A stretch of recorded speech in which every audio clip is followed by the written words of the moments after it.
नमस्कार। कोहिनूर कोहिनूर हीरा के बारे में भारत का बच्चा बच्चा थोड़ा मोड़ा जानता ही है, क्योंकि कोहिनूर हीरा भारत का इतिहास, भारत का समृद्धि, भारत में जो विदेशी लोगों का शासन प्रशासन हुआ है और भारत में जो शोषण और लूट हुआ है उस सब का इतिहास बताता है और वो सब का गवाह है। लेकिन बाबा श्री श्री आनंद मूर्ति जी इस कोहिनूर हीरा के बारे में एक बड़ा ही अनूठी और महत्वपूर्ण बात बताते हैं, जो हम सभी लोगों को अवश्य ही जानना चाहिए। बाबा बताते हैं कि यह जो कोहिनूर हीरा है, सबसे पहले श्री कृष्ण भगवान की जो वैजयंती माला थी उसके लॉकेट में पिरोया हुआ था और बहुत सारा घात प्रतिघात युद्ध विग्रह के बाद मुस्लिम शासक नादिर शाह के हाथ लगा और उसके बाद फिर पंजाब के श्री रंजीत सिंह के हाथ आया या कोहिनूर हीरा, और उसके बाद ब्रिटिश शासन के हाथ में लगा और ब्रिटिश लोगों ने इससे फिर हॉलैंड ले गए और हॉलैंड में इसको काट छांट करके चमका करके ब्रिटिश राजमुकुट में उसको जड़ित करवा दिए। और बाबा बताते हैं कि कोहिनूर हीरा और श्री कृष्ण भगवान का कौस्तुभ मणि ये दोनों एक ही है, ये दोनों एक ही का नाम है। बाबा इस कौस्तुभ मणि पर एक संस्कृत में प्रभात संगीत भी दिए हैं। उस प्रभात संगीत का नंबर है 3951। त्वम मम प्रिय त्वमसि अमेय बसति मनसि ब्रजराज चंदन चर्चित कौस्तुभ नंदित। ये कौस्तुभ नंदित, तो ये कौस्तुभ शब्द भी आया है प्रभात संगीत में। तो इस प्रकार से बाबा श्री श्री आनंद मूर्ति जी कोहिनूर हीरा के बारे में बताते हैं। हाँ, भगवान कृष्ण वैजयंती माला पहनते थे, जो उनके लिए अत्यंत प्रिय थी, और इसमें अक्सर 5 रंगों के बीज जैसे मोती, मूंगा, पन्ना, माणिक, हीरा होते थे। संक्षेप में, कृष्ण की वैजयंती माला सिर्फ एक आभूषण नहीं, बल्कि उनकी दिव्यता और आध्यात्मिक शक्ति का एक महत्वपूर्ण चिन्ह थी।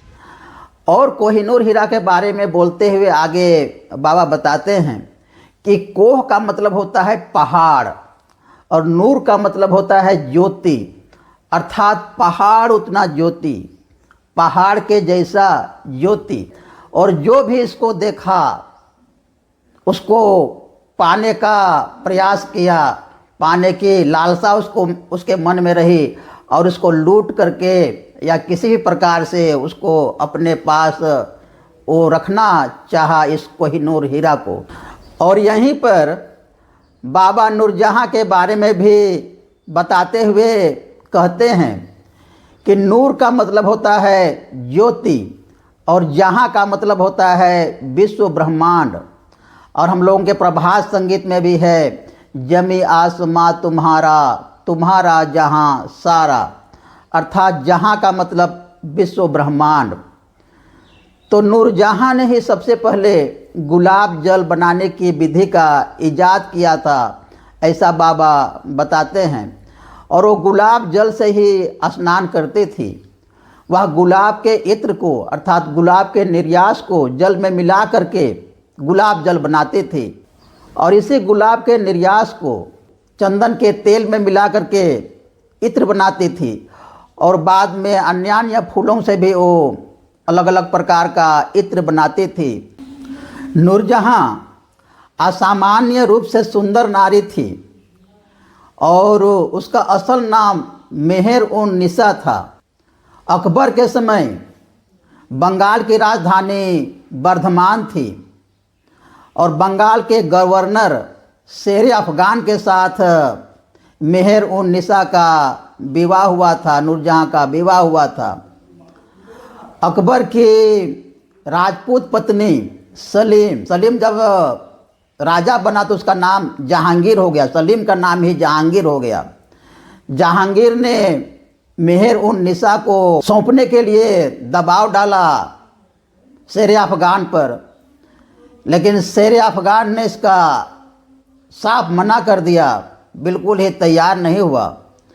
तो इसी नूरजहां को लेकर के मुग़ल सेना में और शेर अफगान में भयंकर युद्ध हुआ और युद्ध में फिर शेर अफगान मारा गया और उसके बाद जहांगीर ने नूरजहां को विवाह कर लिया जोर ज़बरदस्ती से।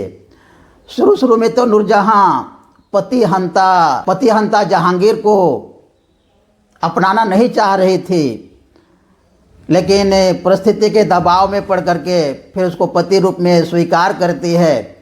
और जहांगीर बहुत ही भोग विलासी और शासन काज में उतना अच्छा नहीं था, इसलिए नूरजहां ही शासन का अधिकतर काम करती थी, शासन संबंधी सारा निर्णय वही लेती थी।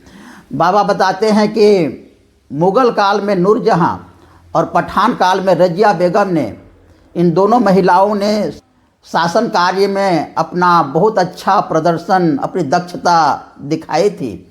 लेकिन नूरजहां इत्र के कारण प्रसिद्ध हो गई, बहुत प्रसिद्धि पाई और नूरजहां फारसी भाषा की बहुत अच्छा कवयित्री भी थी। ये बाबा बताते हैं यही सब बात करने के दरमियान में। आतर मूल फारसी शब्द इत्र का मतलब निर्यास, और निर्यास का मतलब किसी खाद्य वस्तु को, किसी फूल वगैरह को पानी मिला करके हम गर्म करते हैं और गर्म करने के बाद जो भाप बनती है, और भाप को हम इस प्रकार से व्यवस्था करते हैं कि भाप दूसरे बर्तन में जा कर के ठंडा होकर के फिर से वो जल बन जाता है। उसको फारसी में रूह कहते हैं, जैसे कि रूह अफ़ज़ा, और उसको आतर भी कहते हैं, अर्क भी कहते हैं। और होम्योपैथी की सारी दवाएं इसी प्रकार की अर्क होती है। और ये खाद्य गुण संपन्न होने से इस प्रकार के निर्यास को अर्क कहते हैं, इत्र कहते हैं, रूह कहते हैं। और सुगंध गुण युक्त होने से इसको इत्र कहते हैं। तो नूरजहां इसी प्रकार के इत्र बनाती थी, विभिन्न प्रकार के फूलों से और विभिन्न प्रकार की सामग्रियों से। और इस प्रकार का इत्र का जो जनक थी, इत्र बनाने का सबसे पहले काम नूरजहां ने ही की थी, ये बाबा बताते। यदि आप लोगों को वीडियो पसंद आया हो तो वीडियो को लाइक, शेयर और कमेंट ज़रूर कीजिएगा और चैनल को सब्सक्राइब भी कर लीजिएगा। बाबा नाम केवलम। नमस्कार।